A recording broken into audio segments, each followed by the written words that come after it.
So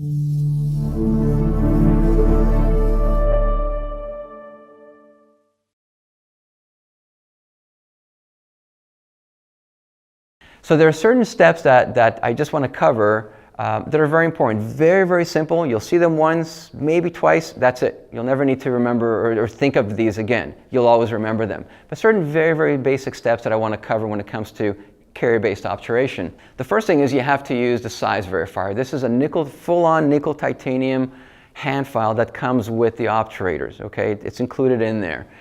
And it serves three purposes. One of them is to clear the apical debris. What do I mean? After we're instrumenting, and even if we're irrigating, there's usually a little bit of a dent and mud that's left at the apical part of the canal. And this is no matter what system you're using out there.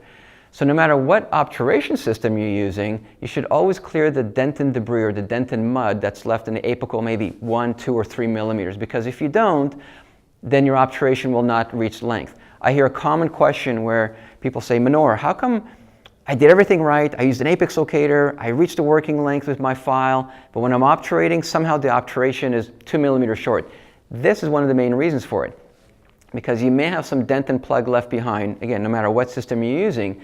So what you have to do is you put in this size verifier, and you're going to be turning it in there, and you got to make sure that the tip of that file comes out free of dent and debris.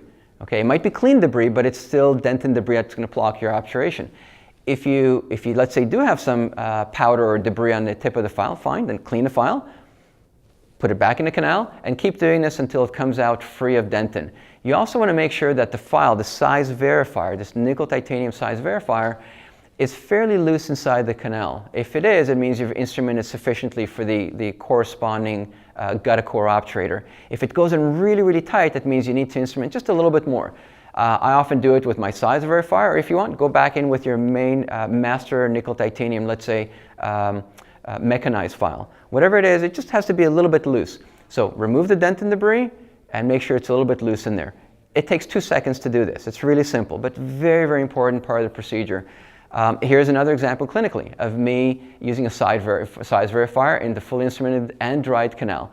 I take it out, there's no dent and debris at the tip, perfect, we're good to obturate.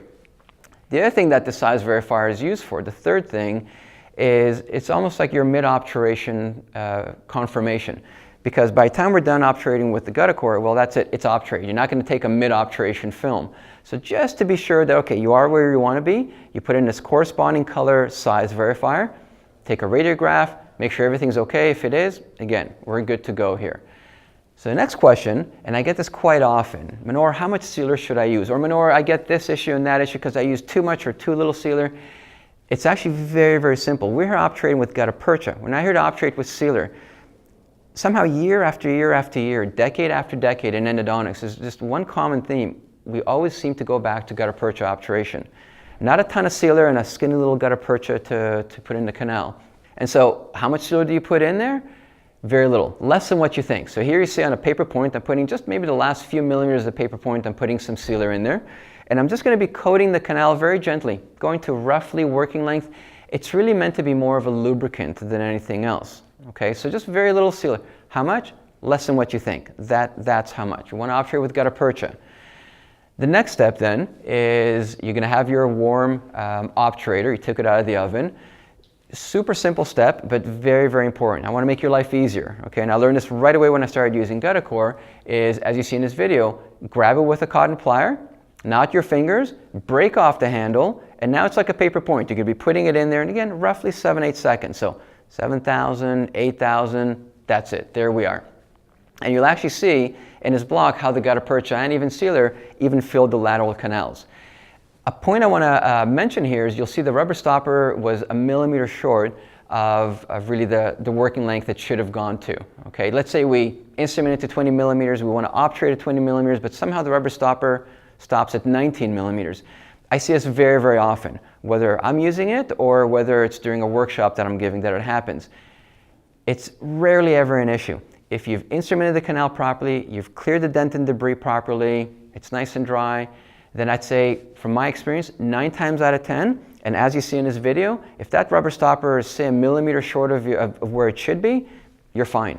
So please don't worry. That gutta-percha it'll fill the nooks and crevices beautifully. If you left that space behind, there's no dent and plug or anything like that, it'll fill that space. I'd say easily 9 times out of 10.